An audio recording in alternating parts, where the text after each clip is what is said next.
기업들을 만나다 보니까 이제 너무 이 어떤 유저와 트래픽 매출에 너무 이 업계가 굉장히 몰입되어 있다라는 생각이 많이 들었어요. 되게 망할 것 같은 회사들이 너무 많은 거예요. 근데 그것도 모르고 그냥 다들 돈 넣고 선을 너무 달리는 거야. 그러고 나면 그 다음부터는 재무적으로 탄탄한 기업들이 훨씬 더 인정받는 시기가 올 것이다. 아이템 좋고 뭐 시장 되고 뭐 팀 역량도 괜찮은 팀들이 잘 안 되는 파트너도 몇 개 있었거든요. 보면은 실행력이 되게 느려요. 머릿속으로는 굉장히 똑똑하신 분들이 그래서 많은 아이디어들도 내는데 이걸 빠르게 실행을 하지 못하고 계속 회의만 해요. 제일 흔한 오류 중에 하나가 저 마켓에서 앱이 이렇게 만들어졌으니 우리 앱도 이렇게 만들어보자. 그러니까 카피하는 경우예요. 사용자 경험이라는 건 사실 카피앤페이스트로 할 수 있는 게 아니에요. 사용자들이 기대하는 것은 기존에 있는 UX가 아니라 이 회사만이 제공할 수 있는 UX, 이 회사만이 줄 수 있는 가치.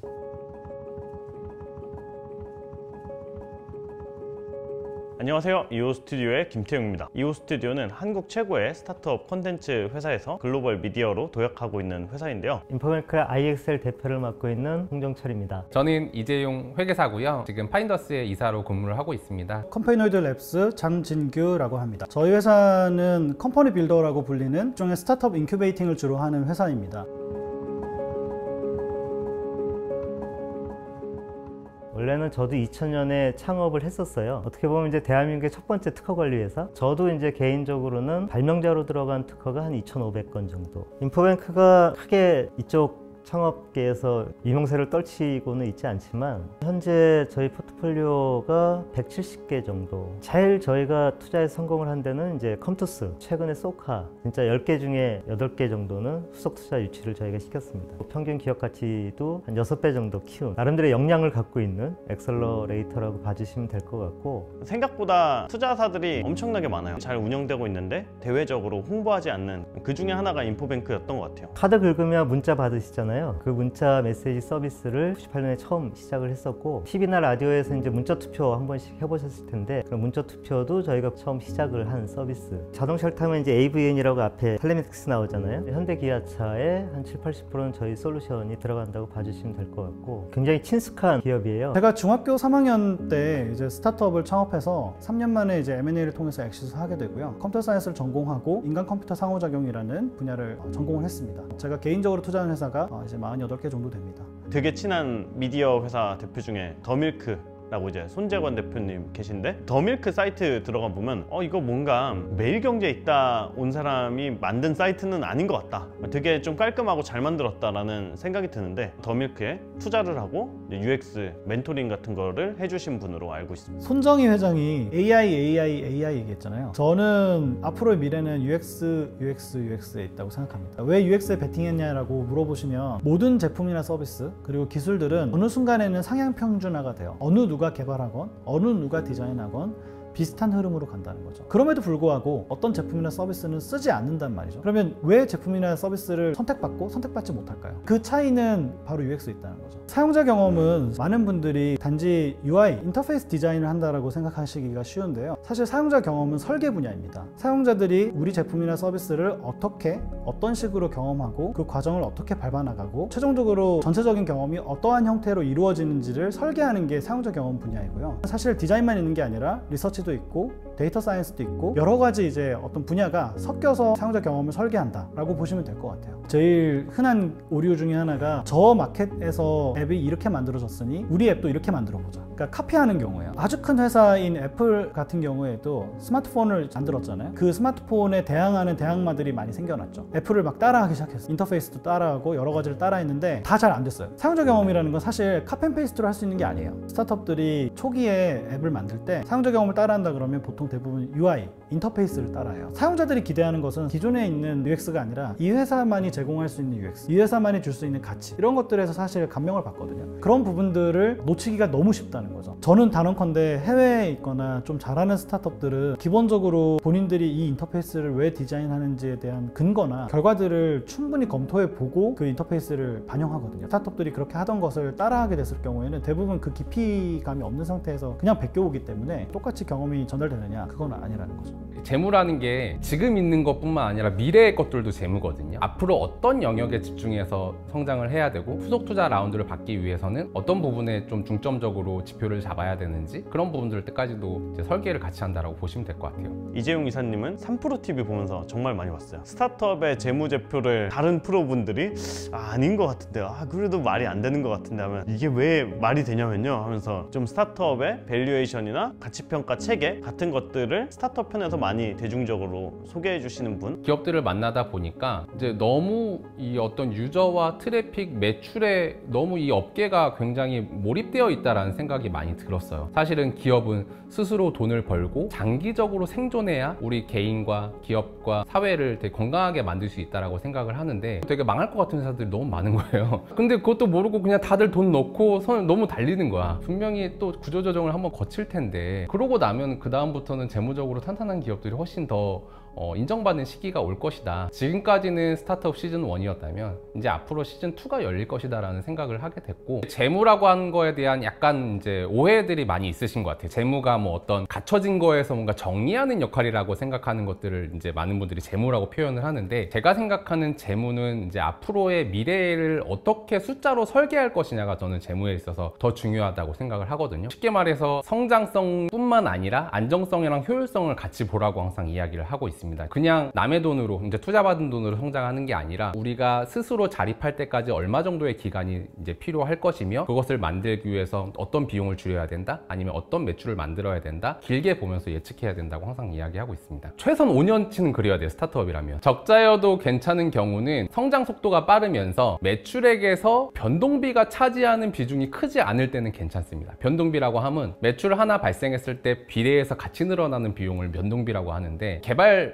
사스 회사들이나 물건을 딜리버리 하지 않는 플랫폼 기업들 같은 경우는 고정비가 전체 비용에 차지하는 비중이 대부분이거든요. 그런 기업들은 매출액이 늘어나면 비례해서 비용도 같이 줄어들어요. 매출액이 늘면은 이제 매출액 하나당 들어가는 인건비라든지 임차료가 줄어들 수밖에 없기 때문에 그런 기업들은 걱정하지 말라고 그래요. 지금 적자, 내년 적자, 내후년 적자 걱정하지 말라. 당신들이 거래 금액 100억 만들면, 1000억 만들면 어차피 흑자 달성하게 돼 있다. 지금 최근에 문제가 되는 회사들이 다 그런 회사들인데, 매출 하나 발생하는 데 있어서 변동비가 너무 많이 들어서 10,000원을 받고 물건을 팔면 그게 그대로 적자로 이어지는 기업들이 있어요. 배달했는데 운반비랑 합쳤을 때 고객으로부터 받은 돈보다 훨씬 많이 들어간다. 그러면 우리가 고민해야 되는 거는 이걸 어떻게 고객한테 가격을 전가할 것인가, 지금 가격에서 어떤 운반비나 포장비를 어떻게 줄일 것인가, 그런 부분들을 고민해야 되는데, 난 모르겠고 그냥 매출액 많이 늘려서 투자 받을 거야. 장기적으로 볼 때 굉장히 허약한 구조로 될 수밖에 없거든요. 아마 감히 예측해보건대 한국에서 소위 말하는 유니콘이라고 하죠. 조 단위에서 수십조 이상 가는 기업의 CEO들을 가장 많이 만나고 인터뷰를 해본 사람이 저일 것 같은데요. 대부분의 스타트업들의 아주 핫한 이야기들을 2호에서 거의 다 담고 있잖아요. 사실 시드팁스에서 돈뿐만 아니라 가장 중요한 것 중에 하나가 뭐냐라고 한다면, 나는 어떤 창업자이고 어떤 문제를 해결하기 위해서 이 창업을 했어요 라는 것들을 알리는 거거든요. 그런 역할들을 2호에서 해줄 수 있을 거라고 생각하고, 세상을 바꿨다라는 소리를 들을 정도로 성공한 많은 창업자들을 보면서 공통점을 발견한 부분이 있습니다. 남들이 해결하지 못한 문제를 혁신을 통해 해결한 경우 그 기업이 크게 성장한다 라고 많이 알려져 있는데요. 그것보다 더한 디테일들이 있었던 것 같아요. 제가 싱가포르에 갔을 때 넷플릭스를 만든 리드 헤스팅스가 정말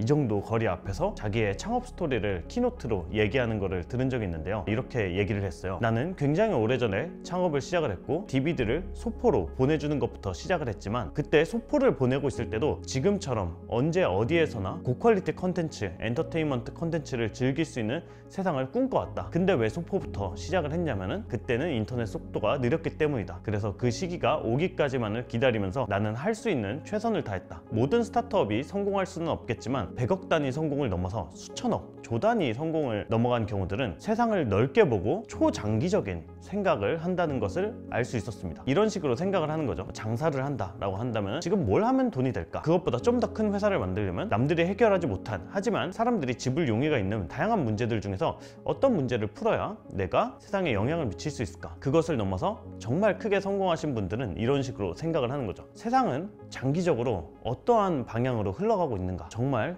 세상이 그렇게 흘러가고 있는 게 맞나? 세상이 특정한 방향으로 흘러가고 있다면 장기적으로 봤을 때 어떤 기회가 가장 큰 기회가 될 거고, 지금 할 수 있는 일 중 가장 멍청해 보이고 보잘것없어 보일 수 있어도 가장 현명한 선택은 무엇일까? 당장은 스케일이 안 나오는 것처럼 보일 수 있어도 정말 꾸준히 했을 때 언젠가 그 세상에 왔을 때 빛을 볼 수 있는 그런 일들을 벌인다는 것을 알 수 있었습니다.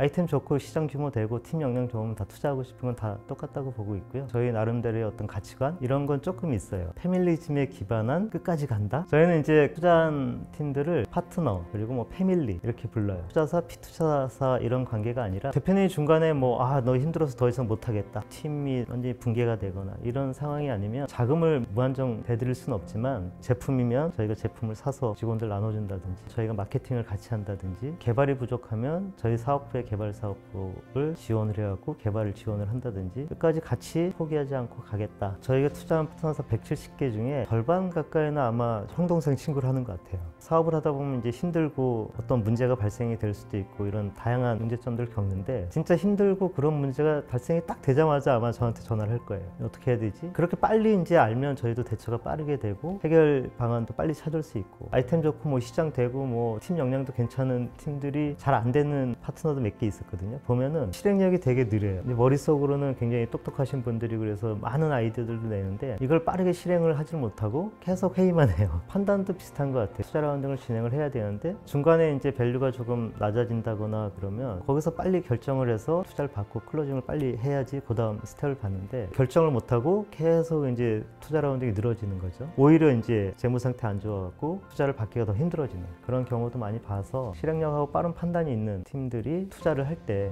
가장 크게 보는 부분이 아닌가. 제가 가장 많이 듣는 질문 중에 하나는 사용자 경험을 잘 만들고 싶은데 그냥 어떻게 해야 돼요? 라고 질문 던지는 거. 저는 사실 그 질문이 어떻게 느껴지냐면 저희가 뭔진 모르겠는데 문제를 해결하고 싶어요. 어떻게 만들어야 되죠? 이런 질문하고 똑같아요. 모든 스타트업들은 사용자들의 문제를 해결하기 위해서 제품이나 서비스를 만드니까 그 해당 문제를 정확하게 디파인 할 수 있어야 됩니다. 그 정의를 내릴 수 있는 창업자만의 눈, 관점, 그 렌즈가 있어야 돼요. 그 렌즈를 갖추고 있지 못하는 회사는 처음에는 대부분 재밌는 아이디어로 출발하다가 나중에는 우리는 재밌는 아이디어로 이렇게 만들려고 했는데 문제가 이런 게 아니었네 라고 하면서 이제 대부분 PMF를 찾지 못했다라고 얘기를 하거든요. 그래서 제가 창업자들한테 항상 얘기하는 게 본인들이 생각하고 있는 이 문제를 해결하기 위한 핵심적인 관점이 뭐냐, 사용자 경험에 대해서 창업자들한테 가장 많이 질문 던지는 게 이 제품이나 서비스가 제공하고자 하는 핵심 경험, 핵심 가치가 무엇이냐, 그리고 그 경험이나 가치가 사용자한테 어떤 형태로 전달되면 되느냐, 이 두 가지를 물어봐요. 스타트업이나 팀에서 이 사용자 경험을 객관적으로 알아가기 위한 과정들을 내부에서 내재화시키는 게 되게 중요합니다. 개발을 하든 디자인을 하든 컨텐츠를 만들던 사용자들이 본인들은 잘 모르지만 창업자나 창업팀이 봤었을 때 사람들이 좋아하고 사람들이 선호하는 경험, 그리고 사람들한테 좋은 경험이라고 인식될 수 있는 그런 경험이 어떤 형태로 분석되면 우리 제품이나 서비스를 향상시키는 데 도움이 될까, 이런 관점으로 계속해서 바라볼 수 있는 체계를 내부에 갖추는 게 되게 중요해요. 저는 항상 공헌이익을 먼저 계산해 보라고 해요. 공헌이익이라고 하면 매출액에서 변동비용을 차감한 걸 공헌이익이라고 하거든요. 매출 한 단위가 일어났을 때 과연 우리가 최소한 얼마를 남기냐를 이제 공헌이익이라고 하는데, 공헌이익이 안 나는 회사가 생각보다 꽤 많습니다. 그걸 잘 몰라요. 그러니까 우리는 그냥 매출액이 부족해서 적자인 줄 알지, 공헌이익은 안 나는 회사들은 매출이 10조여도 100조여도 이익이 안 나는 회사거든요. 그러면 어떻게 그러면 당신들이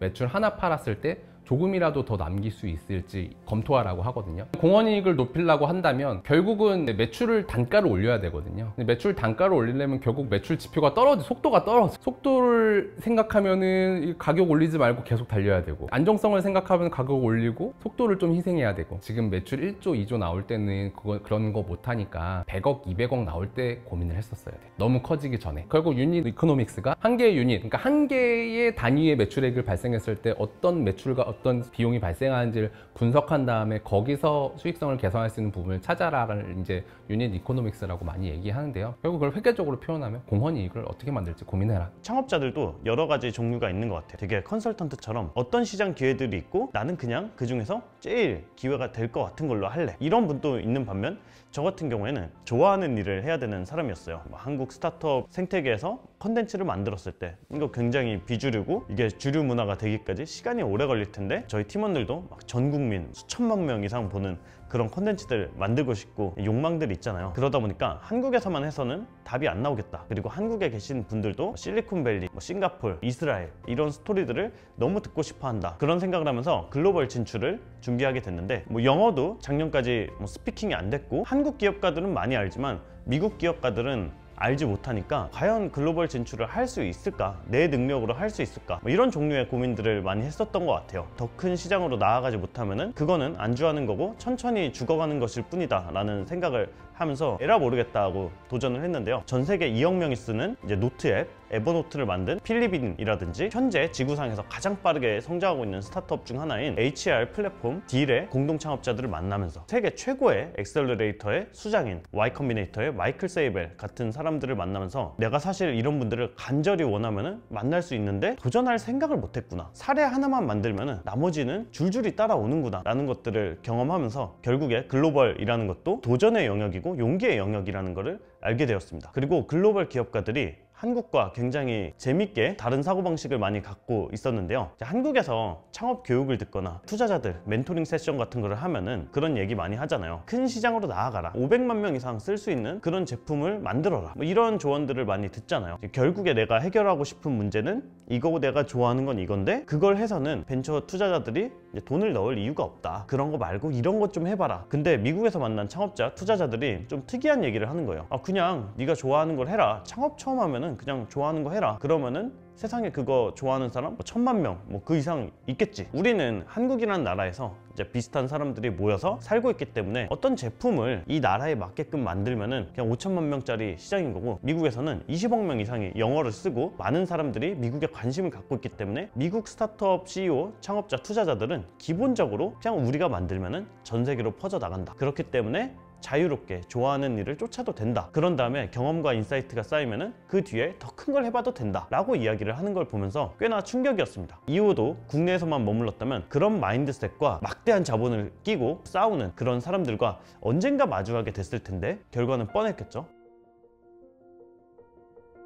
팁스 프로그램은 기술력과 사업성을 갖춘 초기 스타트업에게 팁스 운영사로 선정된 엑셀러레이터 초기 투자사가 투자를 할 경우에 정부에서 5억 원 상당의 정부 지원금을 지원을 해주고 그 사업이 성공할 경우 소정의 기술료를 상환하면 되는 그런 프로그램입니다. 만약에 어떤 투자사로부터 1억에서 3억 정도를 투자받고 5억의 지원금을 받게 된다면 8억 원이 되는데 상당히 큰 돈입니다. 이제 저희가 팁스 운영사를 7년 차 하고 있잖아요. 팁스를 안 한 팀은 무조건 팁스를 하라 그래요. 저희가 170개 중에 지금 86개가 이제 팁스 선정팀으로 구성이 되어 있거든요. 평균적으로 따지면 한 12배 정도 성장을 했고 기업 가치가 탑15 따지면 한 28배 정도 성장을 했거든요. 원칙이 있어요. 저희가 투자를 하고 팁스를 보낸다. 중간에 이제 팁스 보내는 과정에서 저희가 특화 포트폴리오를 짠다. 팁 선정이 되고 나면 이제 바로 투자 라운딩을 해요. 투자한 시점부터 한 1년 전후 되면은 한 3배 정도 기업 가치가 뜨더라고요. 그게 이제 10개에서 한 7, 8개 정도가 그렇게 가요. 팁스가 R&D 5억 제공하고 글로벌 1억 주고 창업 지원금 1억 주고 7억이라는 자금이 투여가 되잖아요. 저도 이제 VC 쪽에 이렇게 친한 이제 네트워크 지인들 이렇게 만나서 얘기를 하다 보면 일단 팁스에 선정이 된 팀들은 1차적으로 스크리닝 됐다고 많이들 봐줘요. 따기 어려운 거고 바로 이제 프리A 이상의 어떤 밸류를 쳐주는 이런 팁스 프로그램을 창업을 하자마자 이제 바로 들어가기는 어렵잖아요. 그래서 이 팁스 프로그램 전 단계에 이번에 시드 팁스라는 프로그램을 만들었는데 인포뱅크와 함께하는 99도씨 프로그램에 선정이 될 경우 1억 원 이상의 투자를 검토를 하고 팁스처럼 정부 지원금 5천만 원이 추가로 지원이 됩니다. 극초기 단계에 1억 5천 플러스 알파로 시작할 수 있는 좋은 프로그램이다 보니까 아직 투자받지 않은 극초기 스타트업 분들이라면 무조건 한번 신청해 보셔야 되는 거 아닌가. 제가 알고 있는 인포뱅크는 20년 동안 사업을 해오면서 아주 탄탄한 중견기업으로서 성장한 회사이고 그 자원을 바탕으로 스타트업 투자를 오랜 기간 또 해오고 있는 회사 중에 하나이기 때문에 스타트업들을 가장 많이 만나봤을 거고 창업자들이 어떤 문제를 겪고 있고 어떤 문제를 해결해야 되는지를 너무나 잘 알고 있는 회사라고 생각해서 창업자들을 바라보는 눈 같은 것들이 굉장히 이제 뛰어난 회사라고 생각하고요. 저는 솔직히 말씀드리면 팁스든 시드 팁스든 재무적으로 들어오는 자금이 그 회사에 결정적으로 영향을 미친다고 생각하지는 않습니다. 어떻게 보면 투자를 받기 어려웠던 혹시 투자자를 만나기 어려웠던 대표님들이 저희와 관계를 맺게 되고 우리가 가지고 있는 노하우를 그분들한테 전달할 수 있다는 무형적인 가치가 오히려 이 제도에서 더 중요하다고 생각을 들어요. 돈이야 나중에 볼 수 있습니다. 투자야 더 크게 받을 수 있습니다. 요즘 이제 스타트업계가 되게 어렵다라고 말을 하잖아요. 망할 것이고 겨울이 닥쳤고 그러므로 나도 투자받기 어려울 것이고 우리도 어려운 시기를 겪을 것이다 라고 생각하시는 스타트업 대표님들이 많으신데, 저는 초기 기업들의 경우에는 해당하지 않는 말이라고 생각을 해요. 어차피 초기 기업들은 투자받아야 되는 투자 밸류가 크지 않고, 초기 기업들이 성장할 때쯤에는 시장은 다시 좋아질 가능성이 높습니다. 불안해서 움츠러들기보다는 그러면 이 시기를 토대로 우리가 얼마나 더 좀 재무적으로 탄탄하게 거듭날 수 있는지 고민할 수 있는 더 좋은 시기라고 생각을 하니까, 저희가 같이 많이 하시면서 재무적으로 탄탄한 회사를 같이 만들어 갔으면 좋겠습니다. 제가 그래도 함께 해드릴 수 있는 거는, 실패를 많이 해봤습니다. 어떻게 하면은 망하는 의사결정을 하는지 그런 것들은 잘 알려드릴 수 있을 것 같고, 넓은 세상에서 많은 사람들을 보고 이제 경험을 하고 있는 사람이다 보니까 여러분들의 꿈을 키우는데 도움을 드릴 수 있을 것 같고요. 저 또한 성장하고 있는 회사의 스타트업 대표로서 쟤도 저렇게 열심히 일하는구나, 이런 느낌은 받으실 수 있게끔 다양한 교류 할 수 있을 거라고 생각합니다. 인포뱅크가 시드 팁스하고 팁스까지 투자하고 엑셀레이팅을 하고 나면 그 뒤에 이제 포스트 팁스하고 이제 스케일업 팁스가 있잖아요. 거기까지 저희가 네트워크를 연결해서 시드부터 스케일업 팁스까지 한번 원스톱으로 쭉 보내보자 라는 취지에서 이번에 좀 시드 쪽 팁스를 지원을 하게 됐고, 저희 기존에 갖고 있는 탄탄한 엑셀레이팅 프로그램 플러스 컨소시엄의 훌륭한 지원을 같이 한 몸에 받으실 수 있고, 스타트업 시작을 해서 팁스 선정까지 최소한의 그 성공 기초를 다지는 인포뱅크가 책임지고 같이 갈 수 있을 거라고 보니까 많이 지원을 해주시면 감사하겠습니다.